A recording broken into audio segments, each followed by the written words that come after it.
El título del mensaje de hoy es ¿por qué Jesús predijo su resurrección? ¿Saben ustedes que el Señor Jesucristo predijo su resurrección varias veces a lo largo de su ministerio público? Repetidas veces Jesucristo le dijo a sus discípulos y a toda la gente, incluso a sus enemigos, que Él iba a resucitar. Entonces una buena pregunta que podemos hacernos es, ¿por qué Jesús hizo eso? ¿Por qué Jesús predijo tantas veces a la gente que Él iba a resucitar? ¿Acaso nosotros no sabemos que cuando nosotros hacemos una promesa pública, la gente nos escucha, quedamos enganchados a lo que hemos dicho y ahora la gente espera que cumplamos? ¿No es cierto? Cuando tú haces una promesa de que vas a hacer algo en el futuro, la gente entonces dice, pues ¿por qué nos dijo? Ahora vamos a ver si lo cumple. Entonces, no es accidente que Jesús decidió mencionar y predecir que iba a resucitar. No solamente Jesús predijo que iba a morir, pero también predijo que iba a resucitar. Cuando nosotros leemos los evangelios, hay 4 relatos de la vida y de la pasión y de la resurrección de Cristo en la Biblia. Los llamamos evangelios: Mateo, Marcos, Lucas y Juan. Cuando leemos con detalle los 4 evangelios y hacemos un listado de las veces que Jesús anticipó que iba a resucitar, podemos rastrear 7 veces que Él predijo que iba a resucitar. 7 predicciones de Jesús que iba a resucitar. Y después nosotros de considerar esas predicciones vamos a tratar de pensar por qué Jesús hizo eso. Y cómo eso tiene implicaciones para nosotros incluso el día de hoy. ¿Estamos listos? Hoy vamos a hacer una revisión de esas 7 veces que Jesús predijo su resurrección. Como ya dije, están en los 4 evangelios, pero por motivos prácticos y cuestión de tiempo, solo vamos a ver la primera de ellas en el Evangelio según San Juan capítulo 2 y las otras 6 en Mateo, aunque tiene pasajes paralelos en los otros evangelios. La primera predicción que Jesús dio acerca de su futura resurrección aparece en Juan capítulo 2. Los voy a llevar a Juan capítulo 2. Juan capítulo 2, por favor. Les voy a explicar. Cuando Jesús estuvo aquí en la tierra, Él fue y se bautizó con Juan Bautista y después de su bautismo comienza formalmente lo que se llama como el ministerio público del Señor Jesucristo. El ministerio público de Jesucristo abarca desde el bautismo de Jesús en el río Jordán por Juan el Bautista hasta su crucifixión y resurrección y ascensión. 3 años. ¿Está claro? 3 años el Señor Jesús por 3 años hizo ministerio públicamente. El primero de los 3 años se conoce como el año de inauguración. Jesús acaba de empezar su ministerio público. Si ustedes se van al capítulo 2 de Juan, voy para allá con ustedes. En el capítulo 1 de Juan se menciona su bautismo. ¿Está claro? Después de que Jesús fue bautizado, se menciona las bodas de Caná, ahí en Juan capítulo 2. Entonces, Jesús en las bodas de Caná convierte el agua en vino. ¿Cuántos han oído ese milagro? ¿Sí? ¿Lo conocen? Bien. Jesús acaba de hacer el primer milagro público, que es convertir el agua en vino en las bodas de Caná. Y después de eso, decide visitar la ciudad de Jerusalén. Jesús nació en Nazaret, por eso le llamaban Jesús de Nazaret, porque Él no nació en Nazaret, nació en Belén, pero Él fue criado en Nazaret. La ciudad de Belén estaba al sur del país, Nazaret estaba en la región norte del país. La región norte se llamaba Galilea, la región central se llamaba Samaria, la región del sur se llamaba Judea. Galilea, Samaria, Judea. ¿Está claro? Es como para los que vivimos en esta parte de los Estados Unidos, es como si dijéramos, Judea estaría por el lado de San Diego. Allá estaba la ciudad de Jerusalén, la capital. ¿Entienden? La parte central sería más o menos como el área del condado de Kern, ahí donde está Bakersfield y todo eso. Y acá ya sería el norte. Nosotros viviríamos en la parte de Galilea, por así decirlo. Así era más o menos alargado el territorio. ¿Está claro? Así que Jesús creció en Nazaret, que estaba en el norte, y fue a la ciudad de Jerusalén. Dice Juan 2:13, la Pascua de los judíos estaba cerca y Jesús subió a Jerusalén. Esta es la primera visita de Jesús durante su ministerio público a la ciudad de Jerusalén. ¿Me están siguiendo? Cuando Jesús llega a la ciudad de Jerusalén, dice que entró al templo, versículo 14, y encontró a los que vendían bueyes, ovejas y palomas y los que cambiaban dinero allí sentados, y haciendo un látigo de cuerdas echó a todos fuera del templo con las ovejas y los bueyes, desparramó las monedas de los que cambiaban el dinero y volcó las mesas. A los que vendían palomas les dijo, quiten esto de aquí, no hagan de la casa de mi padre una casa de comercio. Estoy leyendo la Biblia de las Américas. Sus discípulos se acordaron de que estaba escrito, el celo por tu casa me consumirá. Entonces los judíos le dijeron, ya que haces estas cosas, ¿qué señal nos muestras? Jesús les respondió, destruyan este templo y en 3 días lo levantaré. Entonces los judíos dijeron, en 46 años fue edificado este templo y tú lo levantarás en 3 días. Pero él hablaba del templo de su cuerpo. Por eso cuando, ¿qué dice el 22? Resucitó de los muertos, sus discípulos se acordaron de que había dicho esto y creyeron en la escritura y en la palabra que Jesús había hablado. Cuando Jesús dice en el versículo 19, destruyan este templo y en 3 días lo levantaré, no estaba hablando de este templo, estaba hablando de este templo. ¿Captan el punto? Esta es la primera predicción de Jesús de que él habría de resucitar. ¿Y a quién se la dijo? A todos, porque él está tumbando las mesas de los cambistas. Jesús hizo este acto de la limpieza del templo 2 veces, al inicio de su ministerio y en la última semana cuando entró a Jerusalén antes de ser crucificado. ¿Entienden? Entonces aquí es la primera predicción de Jesús que habría de resucitar. Y se lo dijo a todos, pero no todos entendieron. ¿Captan eso? Ahora vamos a Mateo capítulo 12, la segunda predicción. Vamos a Mateo capítulo 12, por favor. Todo el capítulo 12 nos narra ya cómo Jesús empieza a encontrar oposición por parte de los judíos. Ya ha pasado 1 año desde que Jesús se dio a conocer, es muy famoso y aquí empieza a experimentar oposición. Entonces dice el capítulo 12, varias acciones de Jesús despertaron el descontento de los judíos. Luego dice el Señor Jesús en el versículo 38, entonces algunos de los escribas y fariseos, ¿quiénes son los escribas y fariseos? Los enemigos de Jesús. ¿Quiénes son los escribas y fariseos? No son los discípulos de Jesús, son los adversarios de Jesús. Ellos le dijeron a Jesús, Maestro, queremos ver una señal, un milagro de parte tuya. Pero él respondió, una generación perversa y adúltera demanda señal y ninguna señal se le dará, sino la señal de Jonás el profeta. Porque como estuvo Jonás en el vientre del monstruo marino 3 días y 3 noches, así estará el Hijo del Hombre 3 días y 3 noches en el corazón de la tierra. Observen lo que dice ahí el Señor. Segunda predicción de Jesús de que iba a resucitar. Ahora, algunos han hecho un debate de estas palabras de Jesús porque fallan en la interpretación bíblica que se debe de hacer según los parámetros de los hebreos.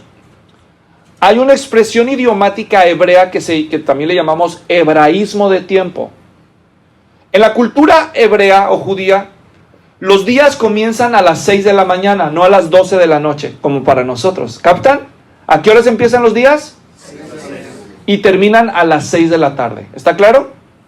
Entonces, para ellos referirse, para hacer la diferencia entre un día de 24 horas y un día cuando el sol está resplandeciendo, entonces muchas veces usaban el término día y noche para referirse al ciclo completo de 24 horas. ¿Me están entendiendo? Ahora, el hebraísmo consistía en esto en cuestión de tiempo. Para ellos, con que participaran en una parte, en una fracción de todo el día, lo tomaban en cuenta como un día completo. ¿Me doy a entender? Así que cuando Jesús está diciendo 3 días y 3 noches, es necesario que el Hijo del Hombre, es así como Jonás estuvo en el vientre del gran pez y después se levantará. Él no necesariamente está hablando de 3 bloques completos de 24 horas, uno tras otro, sino que está diciendo que cuando menos su resurrección iba a abarcar la porción de 3 días. Por eso nosotros sabemos que Cristo, fíjense, ¿cómo sabemos que no son 3 días de 24 horas, sino 3 días desde esta perspectiva judía? Porque cuando el Señor Jesús fue crucificado, lo bajaron rápido de la cruz, ¿se acuerdan eso? Porque a las 6 de la tarde, que empezaba el nuevo día, iba a comenzar a ser día de reposo, ¿se acuerdan? ¿Y qué día es el día de reposo? Sábado. Entonces quiere decir que Él fue crucificado, ¿qué día? El viernes, ¿no es cierto? De hecho, si ustedes prestan atención en el relato, el Señor Jesús como a las 3 de la tarde, más o menos, Él murió. Y lo tuvieron que bajar de la cruz rápido antes de las 6 de la tarde, ya haberlo guardado. Porque el día de reposo comenzaba a las 6 de la tarde. ¿Entienden lo que decimos? Entonces, una parte del viernes cuenta por el primer día.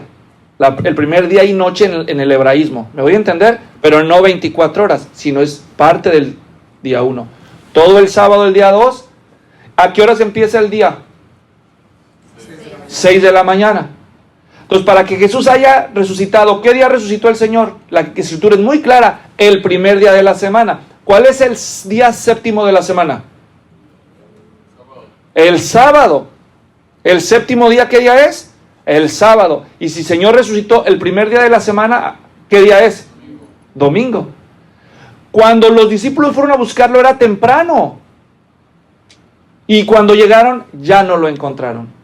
Entonces, el Señor Jesucristo resucitó un domingo, algún momento después de las 6 de la mañana. ¿Captan el punto? Por eso muchas iglesias cristianas se reúnen el domingo de resurrección. ¿A qué hora? A las 6 de la mañana. Si entienden estas cosas.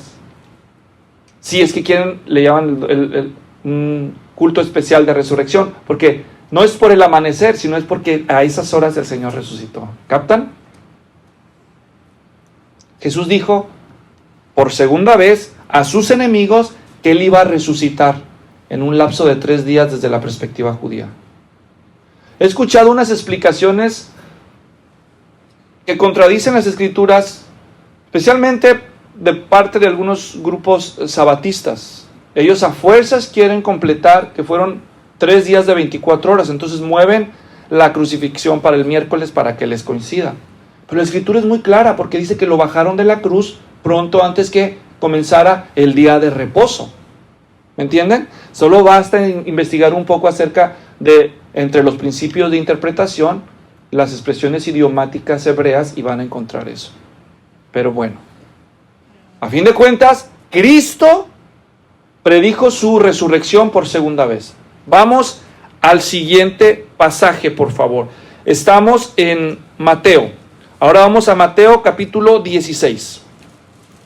Estamos en el segundo año de ministerio público del Señor Jesucristo. Es famoso, las multitudes lo persiguen a todos lados, le cuesta mucho trabajo separar tiempo para descansar, así que sale de la frontera del país y se va al norte, al país vecino. Y está, dice en Mateo capítulo 16, versículo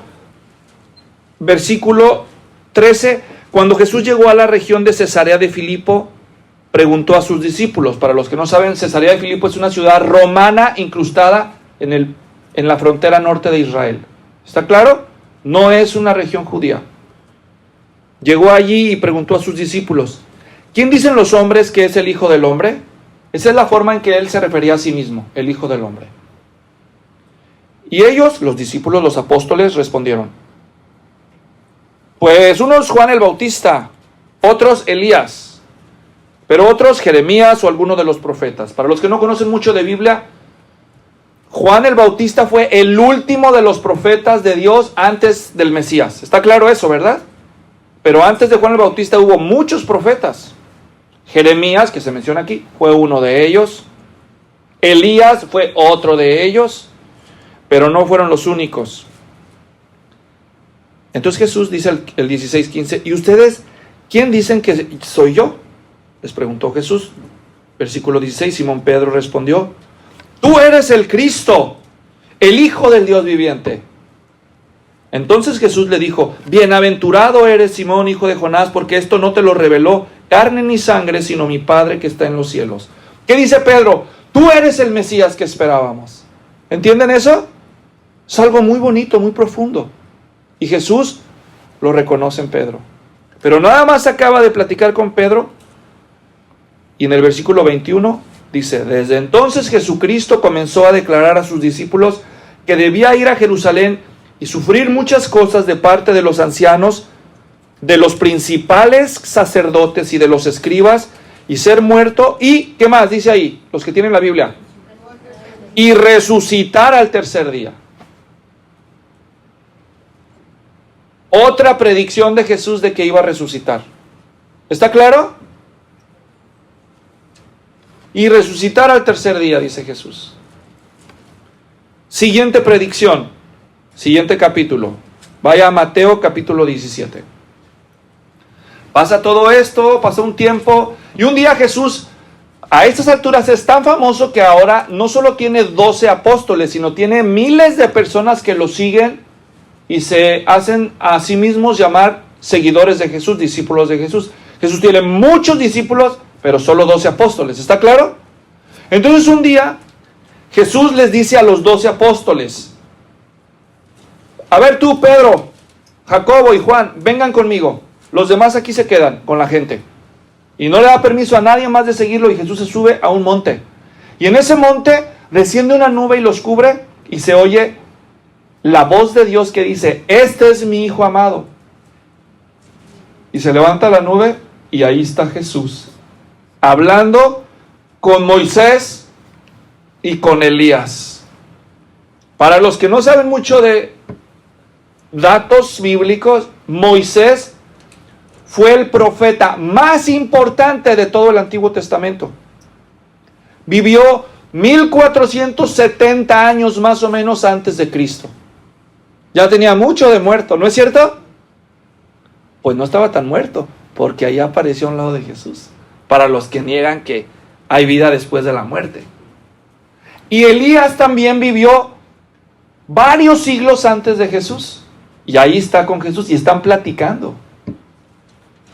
Y precisamente si ustedes hacen un análisis del pasaje paralelo de Lucas en la transfiguración, están hablando de la muerte de Cristo que se acercaba y de su regreso al Padre.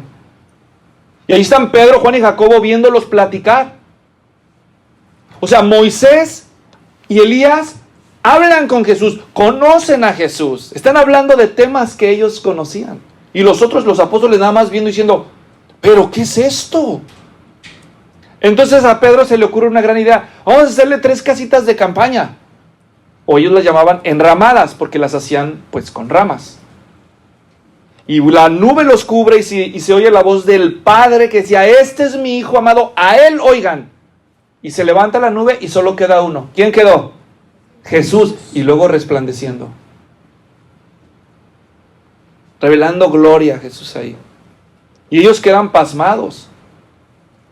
Se disipa esa experiencia y Jesús les dice, vénganse conmigo. Y ahí en la transfiguración, quiero que observen. Entonces, dice el versículo 8, y cuando alzaron sus ojos no vieron a nadie sino a Jesús solo. Mientras descendían del monte, Jesús les ordenó, no cuenten a nadie la visión hasta que el Hijo del Hombre haya, ¿qué? Resucitado de los muertos. Otra predicción de Jesús de que habría de resucitar. No le digan a nadie que lo que acaban de ver, hasta que yo resucite de los muertos. Clarísimo, ¿no es cierto? Bajan de la transfiguración y resulta que al llegar con los demás apóstoles había una gran multitud reunida. Y una persona de la multitud había traído a un hijo que tenía muy grave. Este hijo estaba poseído por un demonio. Era un joven atormentado por un espíritu inmundo que le inducía a este pobre joven mudez, le impedía hablar, y luego cuando el espíritu venía en el pobre joven, lo tumbaba al suelo y lo hacía muchas veces caer sobre el fuego o sobre cosas peligrosas, y lo hacía contorsionarse y echar espumarajos. Era algo horrible, tormentoso. Entonces, cansado el padre de temer que un día de esos el espíritu fuera a lograr matar a su hijo, se lo lleva a Jesús, pero no lo encontró, porque ¿dónde andaba Jesús? En el monte. Le dijo a sus discípulos, pues ustedes ayúdenlo, y ellos quisieron echar fuera el espíritu y no pudieron. En eso llega Jesús, el hombre le dice, Señor, traje a mi hijo a tus discípulos, pero no pudieron ayudarlo. ¿Tú puedes? Y Jesús le dice, pero ¿cómo que no puedo? ¿Cómo que tú puedes? O sea, como diciendo, Jesús, me ofendes. ¿Cómo que sí puedes?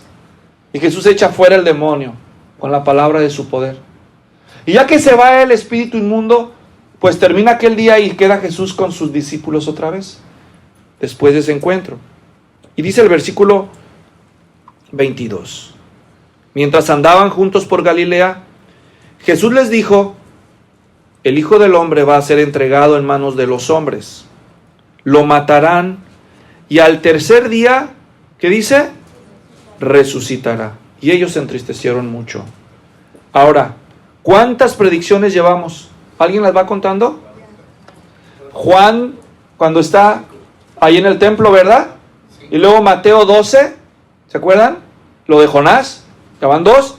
Luego Mateo 16, con Pedro allá, tú eres el Cristo, ya van 3. Aquí en el monte de la transfiguración, 4. Y ya después de echar fuera ese espíritu, ¿cuántas van? 5. Mateo capítulo 20, vamos a Mateo 20.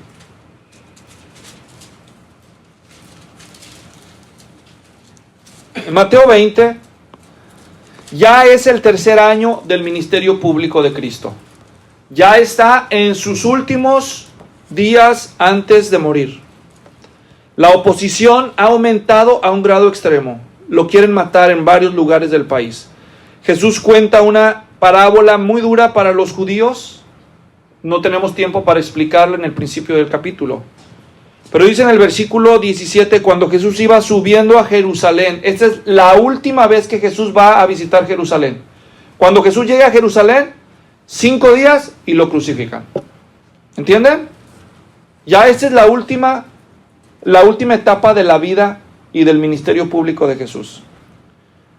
Mateo 20, 17, y cuando Jesús iba subiendo a Jerusalén, tomó aparte a los 12 discípulos y por el camino les dijo, ahora subimos a Jerusalén, y el Hijo del Hombre será entregado a los principales sacerdotes y escribas, y lo condenarán a muerte, y lo entregarán a los gentiles.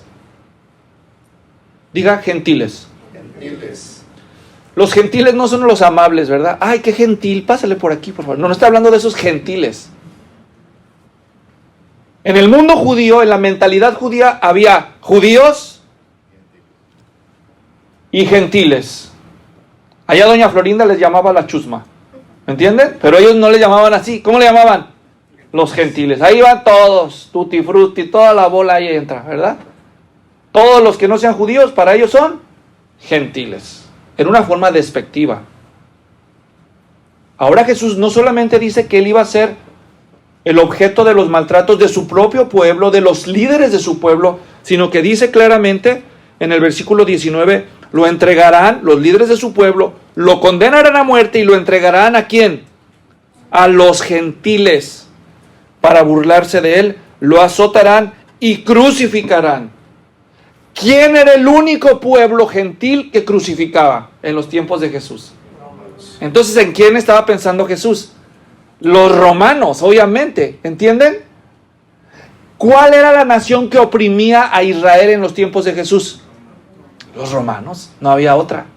No hay pérdida aquí, todos entendieron el mensaje. Pero dice el versículo 29 además, que los gentiles lo azotarían y crucificarían, pero al tercer día, ¿qué? Resucitaría. Sexta predicción que Jesús da de que habría no solo de padecer, sino también de resucitar. Mateo 26, Jesús, este es el último día de la vida de Jesús antes de su crucifixión. Lo quieren matar. Él celebra la cena del Señor con sus discípulos, ¿se acuerdan? Lo acabamos de recordar, Mateo 26, 26. Después de celebrar la cena del Señor, la ceremonia de la cena del Señor terminaba para ellos, según la tradición, cantando un himno. Y allí en Mateo 26, observen lo que dice el Señor. En el versículo, ¿dónde estoy? 32. Bueno, desde el 31. En el versículo 30 dice, y después de cantar un himno, ¿qué estamos diciendo con esto? Se terminó la Santa Cena. ¿Me doy a entender? La ceremonia de la cena de Jesús con sus discípulos ha terminado. Cantaron el himno, salieron hacia el monte de los olivos. ¿Dónde arrestaron a Jesús? En el monte de los olivos. Esto ya nada más es unas pocas horas antes de su arresto y pasión. ¿Me están siguiendo? Entonces Jesús les dijo, 31, esta noche todos ustedes se apartarán por causa de mí, pues escrito está, heriré al pastor y las ovejas del rebaño se dispersarán. Pero después de que yo haya resucitado, iré delante de ustedes a Galilea.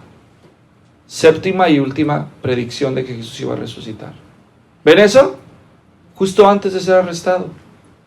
Ahora ya hemos visto las 7 predicciones de Jesús a sus discípulos, a sus enemigos y a todo el pueblo que Él iba a resucitar. ¿Qué creen? ¿Que quedó claro para ellos o que no quedó claro? Se los voy a demostrar con la Biblia cuán claro les quedó. Capítulo 27. Vayan ahí, un capítulo más.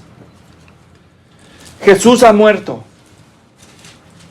Como se acercaba el día de reposo, lo bajaron de la cruz, lo pusieron en el sepulcro prestado de José de Arimatea. Entonces, sus enemigos van con Poncio Pilato. Observen en el capítulo 27, versículo 62. Al día siguiente, que es el día después de la preparación, se reunieron ante Pilato los principales sacerdotes y los fariseos y le dijeron, Señor, nos acordamos que cuando aquel engañador aún vivía, dijo, después de 3 días, ¿qué? ¿Quién está hablando aquí? ¿Los discípulos o los enemigos de Jesús? Los enemigos, obviamente. Si fueran sus discípulos no le llamarían engañador, ¿verdad? Ya lo vimos en el versículo 62. Los principales sacerdotes y los fariseos, los mismos que lo mandaron matar. ¿Está claro? Por eso, en el 64, ordene usted que el sepulcro quede asegurado hasta el 3er día. No sea que vengan sus discípulos, se lo roben y digan al pueblo, Él ha resucitado de entre los muertos y el último engaño será peor que el primero. Entonces, la pregunta es, ¿quedó o no quedó bien claro para todos que Jesús dijo que Él iba a resucitar? ¿Sí o no? ¿Verdad que sí? Quedó clarísimo. Lo cual nos lleva a una pregunta lógica. ¿Por qué cuando Jesús resucitó, a sus discípulos les costó tanto trabajo aceptar que Él había resucitado? Si se los dijo 7 veces. ¿Han pensado en eso? Digo, si ellos le hubieran creído a Jesús, no hubieran estado como Cleofas. ¿Se acuerdan en el relato que vimos ahí? ¿Cómo iba Cleofas y su amigo después de la muerte de Jesús? Triste. Vámonos a Lucas 24, por favor. De regreso. Lucas 24. Dijimos a partir del versículo 13. Vuelvo y leo. Lucas 24, 13. Aquel mismo día iban 2 de los discípulos a una aldea llamada Emaús, que estaba como a 11 kilómetros de Jerusalén. Conversaban entre sí acerca de todas estas cosas que habían acontecido. Y mientras conversaban y discutían, Jesús mismo se acercó y caminaba con ellos, pero sus ojos estaban velados para que no lo reconocieran. Yo no sé si Él llevaba alguna especie de capucha o era espiritualmente que Él indujo en ellos que no lo reconocieran. Da lo mismo, no lo reconocieron. 24:17. Y Él les dijo, ¿qué discusiones son estas que tienen entre ustedes mientras van andando? y ellos se detuvieron con semblante, ¿qué dice? Triste. ¿Cómo iban los discípulos? Tristes. Uno de ellos, llamado Cleofas, le dijo, oigan la pregunta que él va a decir. ¿Eres tú el único visitante en Jerusalén que no sabe las cosas que en ella han acontecido en estos días? Con esta pregunta, Cleofas está diciendo, ¿pero en qué mundo vives? O sea, todos en Jerusalén saben lo que acaba de pasar. ¿Qué acaba de pasar? Que mataron a Jesús. Este hecho fue un hecho que conmocionó Jerusalén. ¿Sí o no?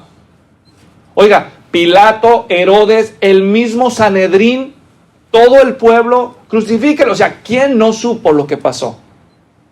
Por eso dicen, pero bueno, ¿eres el único que no sabe? ¿Qué está diciendo? Esto fue un hecho de conocimiento completamente público. Versículo 18.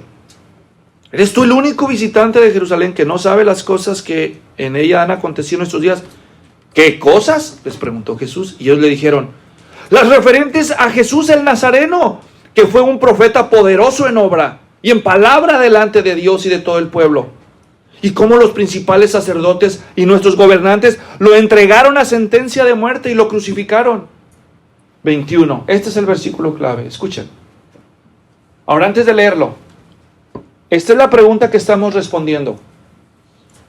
¿Por qué, si Jesús predijo 7 veces que iba a resucitar, por qué los discípulos no estaban convencidos que Él iba a resucitar todavía?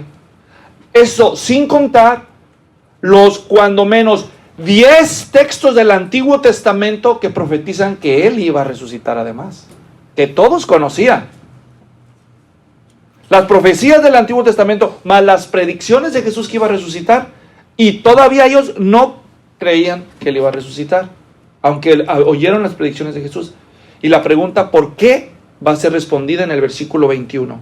Dice, pero nosotros esperábamos que Él era el que iba a redimir a Israel.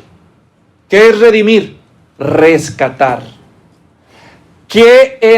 ¿Cuál era el país que tenía oprimido a Israel? Roma. ¿Cuál es el país que tiene oprimido a los judíos? Roma. En el Antiguo Testamento había profecías que anticipaban que cuando el Mesías viniera, iba a liberar a los judíos de sus enemigos. ¿Entienden? Y iba a vencer y reinar con ellos para siempre. Pero también había profecías en el Antiguo Testamento que decían que el Mesías iba a sufrir y morir. Ese fue el tema de mi mensaje el viernes pasado, que acabo de poner ahí en mi canal de YouTube. Probablemente mañana lo van a poder ver si no lo han visto. Las profecías del Antiguo Testamento que anticiparon que Jesús iba a morir. Entonces, Jesús no solamente como Mesías tenía profecías que hablaban de su futuro triunfo, también tenían profecías que hablaban de su futura pasión y muerte. ¿Entienden? ¿Cuáles profecías escogieron creer los discípulos? ¿Las de victoria o las de derrota? ¿Qué esperaban todos los discípulos? Cada vez que Jesús dijo que iba a morir y resucitar, no le creyeron. ¿Por qué no? Porque no les convenía. ¿Qué es lo que ellos querían? Libertad de los romanos y victoria y triunfo y reino. ¿Sí o no? Solo revisen lo que Juan y Jacobo le dicen a su mamita querida. Mami,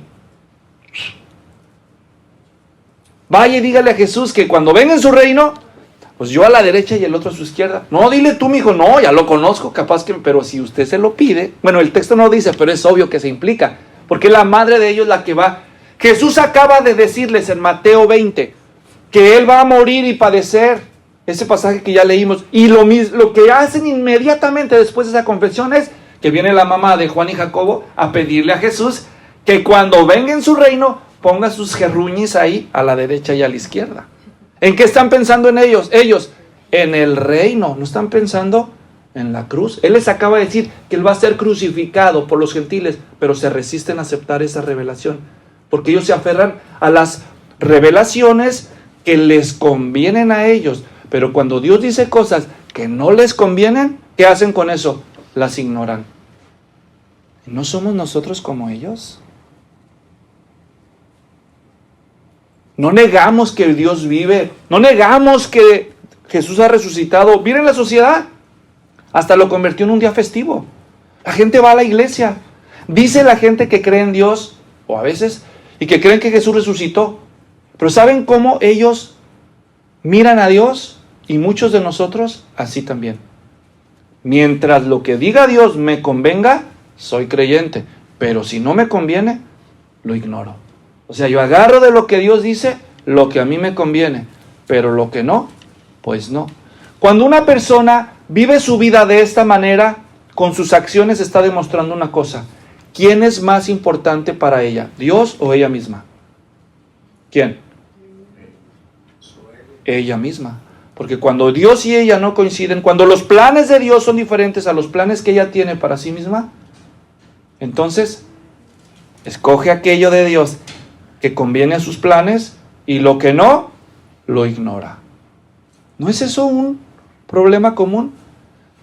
No, no es un problema común. Es el problema número uno de los seres humanos. No es que sean todos ateos, es que somos convenencieros por naturaleza. Y elegimos de Dios lo que nos conviene, pero queremos seguir reinando en lo más profundo de nuestro ser. Cleofas es muy cándido porque lo dijo. Él dijo lo que todos estaban demostrando con sus hechos, ¿o no? Porque si ellos hubieran creído lo que Jesús dijo, en lugar de estar tristes porque Él murió y resucitó, deberían estar contentos y fortalecidos porque dijeron, wow, lo que Él predijo, ¿qué? Se cumplió. O sea, ¿para qué? ¿Cómo supo Él lo que iba a venir? Y que se cumplió al pie de la letra. Ellos no hubieran estado sorprendidos, hubieran estado esperanzados, porque Él tiene que resucitar. Dijo que al tercer día resucita. Nos lo dijo 7 veces, ni modo que no. ¿Me entienden? Pero no estaban así. Estaban tristes. Y alguno dirá, no, pero es que el pobre Cleofas no sabía que Jesús había resucitado. ¿Ah, no? ¿O qué? ¿No leyeron? Por si acaso alguien lo olvidó. Dice 22, el siguiente versículo. Y también algunas mujeres de entre nosotros nos asombraron, pues cuando fueron de madrugada al sepulcro y al no hallar su cuerpo, vinieron diciendo que también habían visto una aparición de ángeles que decían que Él vivía. Entonces, ¿no había resucitado Jesús? ¿No lo oyeron ellos? Y la pregunta es, ¿estaban contentos o estaban tristes? Todavía. ¿Cómo estaban? Estaban tristes. ¿Saben por qué? Porque Jesús no nos quitó a los romanos de encima. Por eso. Porque nosotros esperábamos que Él redimiría a Israel, pero no lo hizo. Eso es lo que los tenía ellos tristes. ¿Captaron el punto? Este es el problema de todos nosotros. Seguimos pensando en lo más profundo de nuestro corazón. Y cuando digo todos nosotros, me refiero a todos nosotros los seres humanos. A menos que Dios haga un milagro, nosotros queremos a Dios nada más para lo que nos conviene. Y lo que no, lo ignoramos. Pero Dios quiere cambiar eso. Jesús no reacciona contento ante esta realidad humana. Y solo les voy a dar 2 ejemplos. Ejemplo número 1, ya lo leímos, Mateo 16. Le acaba de preguntar a sus discípulos, ¿quién dice la gente que soy yo? Y Pedro, ¿qué dice? Tú eres el Mesías, el Cristo, el Hijo del Dios viviente. Inmediatamente después Jesús les dice, es necesario que yo muera y que al tercer día resucite. ¿Y qué dice Pedro? Dice Mateo 16, es increíble las palabras de Pedro, el versículo 21 al 23. Dice que Pedro, viniendo a Jesús, lo reprendía por lo que dijo. Le dijo, ¿pero qué te pasa, Jesús? Esa palabra reprendía es la misma palabra que Jesús usó, que los evangelistas usan de cuando Jesús expulsaba a los demonios, reprendía a los demonios. O sea, no crean que fue una reprensión la de Pedro con Jesús, así como decir, maestro, ¿te puedo decir algo? No, no fue así. O sea, como que Pedro se envalentonó, pues Jesús lo acaba de elogiar. Eso que tú me dijiste que soy el Cristo, no te lo reveló más que mi Padre que está en los cielos. Y entonces Pedro lo oye decir que él va a padecer y resucitar. Y viene Pedro y le dice, pero ¿qué te pasa, Jesús, hombre? ¿Cómo crees? No, ya ni la haces. Oye, ¿pero qué estás pensando? ¿No andas diciendo eso? ¿Y qué le dijo Jesús a Pedro? Lean, los que han leído la Escritura saben. Jesús dice que volviéndose, le dijo, ¿qué le dijo? ¿Alguien recuerda? Apártate de mí, Satanás. ¿Saben qué le está diciendo Jesús a Pedro? Aléjate de mí. ¿Te gustaría que Jesús te diga, aléjate de mí? ¿Por qué le dijo Jesús eso? Porque no pones la mira en las cosas de ¿quién? De Dios, sino en las de los hombres. ¿En quién estaba pensando Pedro? En él mismo. ¿Cómo vas a morir? ¿No ves que ocupamos un rey que le den la torre a los romanos y tú sales con esas cosas? Ay, Jesús. ¿Quién lo discipuló? A ver. ¿Captan el punto? Hasta Satanás le dijo Jesús al Pedro, porque no estaba solo Pedro. ¿Quién estaba influyendo en Pedro? El diablo no necesita que tú te hagas satánico. No. Con que tú pienses primero en ¿quién? En ti mismo. Ya ganó. ¿Captan? Con que tú pongas tus planes y tus prioridades primero antes que las de Dios, ya te tiene en su bolsa. Segundo ejemplo, aquí con Cleofas. Cleofas le dice, es que esperábamos que el Cristo redimiría a Israel. Y dice aquí en Lucas, en el pasaje que estoy leyendo, versículo 25. Entonces Jesús le dijo, ay, Cleofitas, así no es, mi chavo, mira, déjate explico. Así le contestó. Oh, insensatos y tardos de corazón para creer todo lo que los profetas han dicho. ¿Qué les parece esa reacción? Apasionada, ¿no? El corazón de esta respuesta es el problema de la gente. Insensatez. Tardos de corazón para creer. Incredulidad deliberada. Así que la pregunta del inicio se las vuelvo a recordar.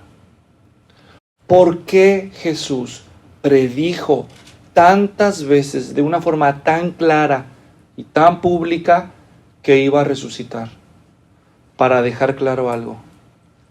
Que Él es el que dijo que era. Y para demostrar cuán duros de corazón somos nosotros. Y a pesar de eso, para demostrar que Él es quien dice que Él es, finalmente, a pesar de sus frustraciones con todos ellos, mostrarnos amor y paciencia para que algunos de nosotros, al final, recibamos el don de entender y de corresponder para cambiar nuestras vidas. Miren, Jesús resucitó de entre los muertos.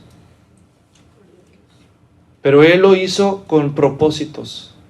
Yo no tengo el tiempo para explicarles los propósitos por los cuales Jesús resucitó.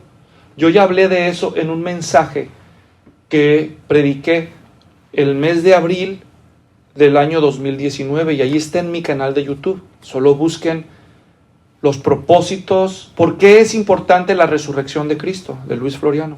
Y ahí yo lo expliqué con lujo de detalle. Pero te voy a decir, entre todos los propósitos por los cuales Cristo resucitó, te voy a decir uno de ellos. Cristo resucitó entre los muertos, no solo para demostrar que Él es quien dijo ser, y para vencer sobre la muerte y traer perdón de pecados. Él resucitó para que tú lo conozcas. Para que tú lo conozcas y para que tú sepas cuánto Él te ama. Él te ama. A ti en lo personal te ama, te conoce. Él te ama. Porque cuando tú lo conozcas a Él, te vas a enamorar de Él, cuando lo conozcas de verdad. Pero debes estar dispuesta o dispuesto a arrepentirte por esta manera de vivir, en donde tú vas siempre primero y no Dios. Pero cuando tú te arrepientas de esa manera de pensar y digas, Dios, yo he vivido para mí mismo, aunque sé de la Biblia, aunque creo que Jesús resucitó, pero yo nomás agarro lo que me conviene. pero yo necesito que tú me perdones y me cambies.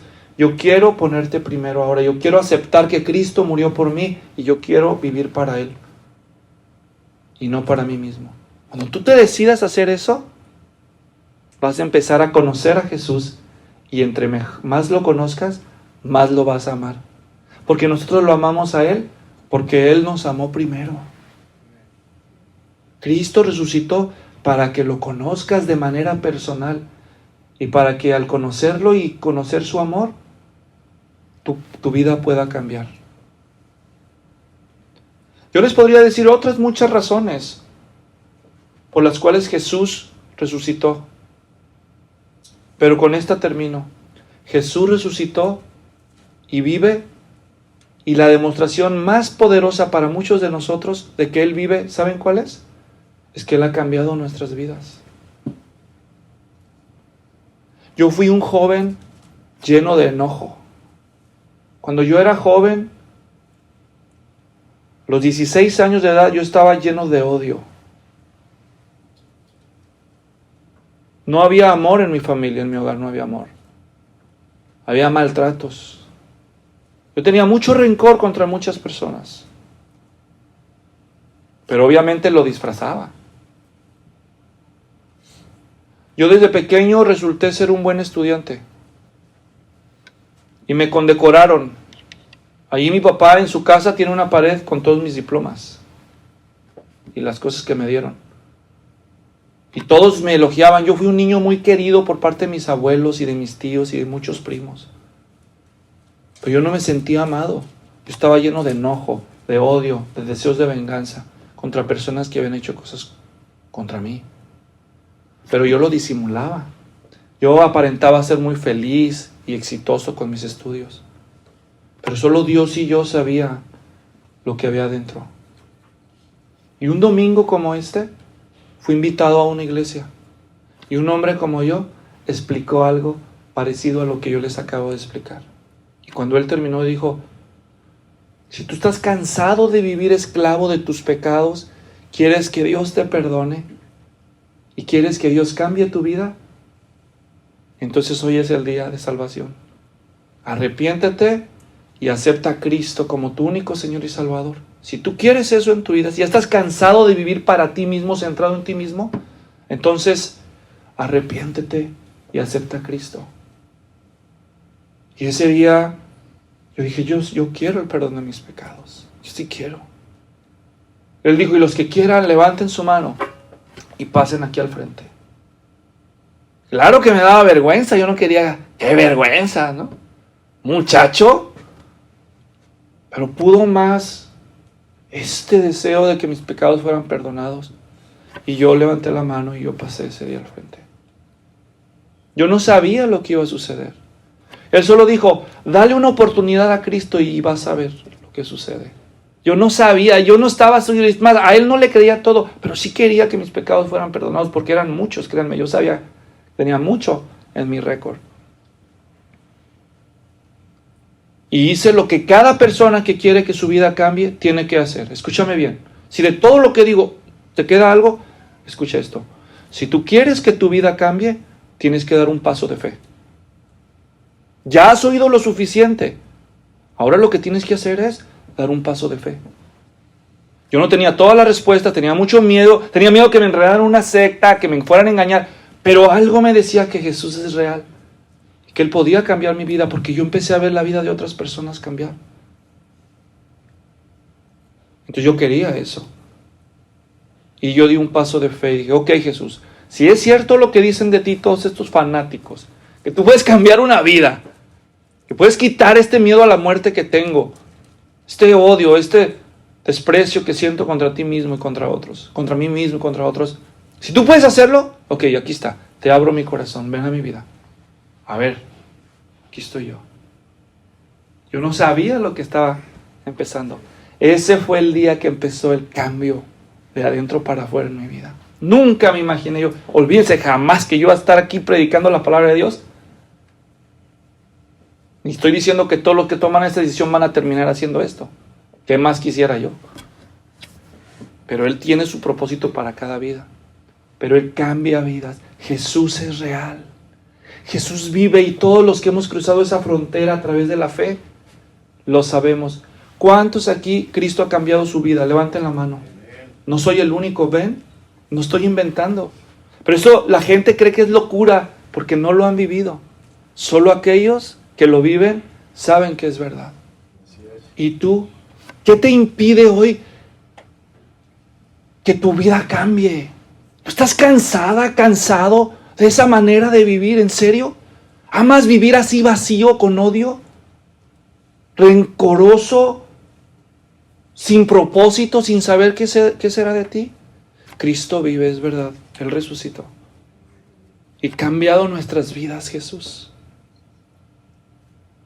Quiero terminar este mensaje compartiendo con ustedes un canto que un pastor, el que fue mi primer pastor, compuso. Él compuso esta canción.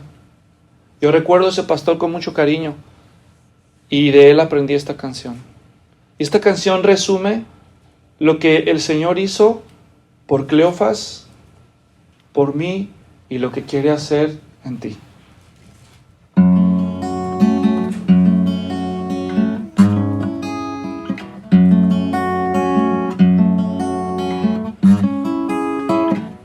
Caminando a Emaús, íbamos mi amigo y yo, comentando tristes que Jesús hace 3 días murió.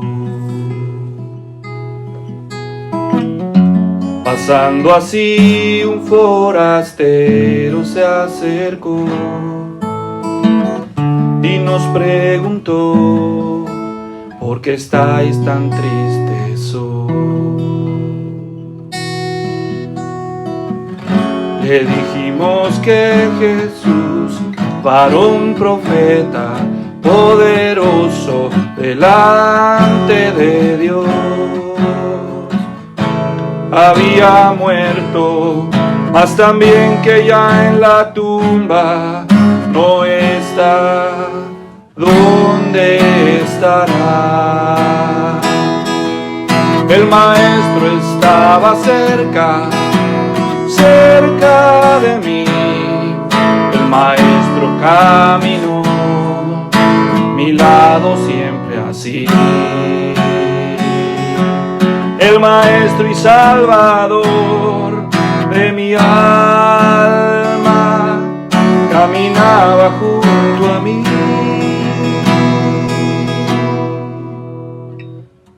Y entonces escuché que insensato era yo, con un corazón sin fe para creer lo que decían de él. Desde Moisés las escrituras me enseñó la necesidad de morir en la cruz por dar perdón.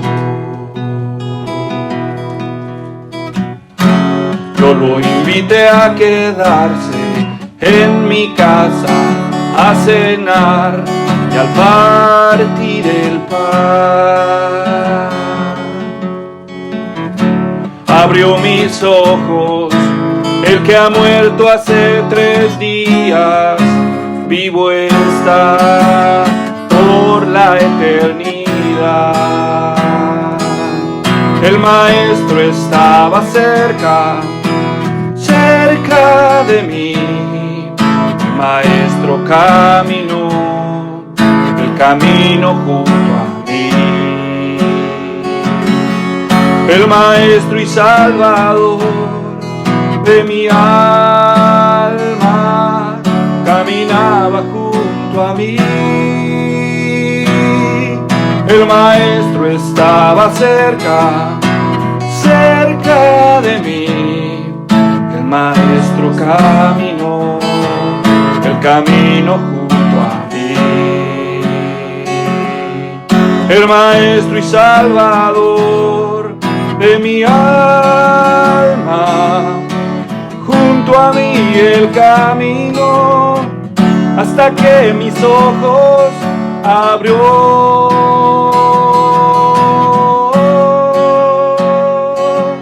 El maestro estaba cerca, cerca de mí. El maestro caminó el camino junto a mí.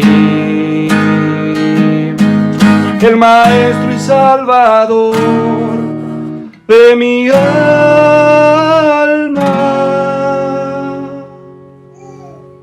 es Jesús.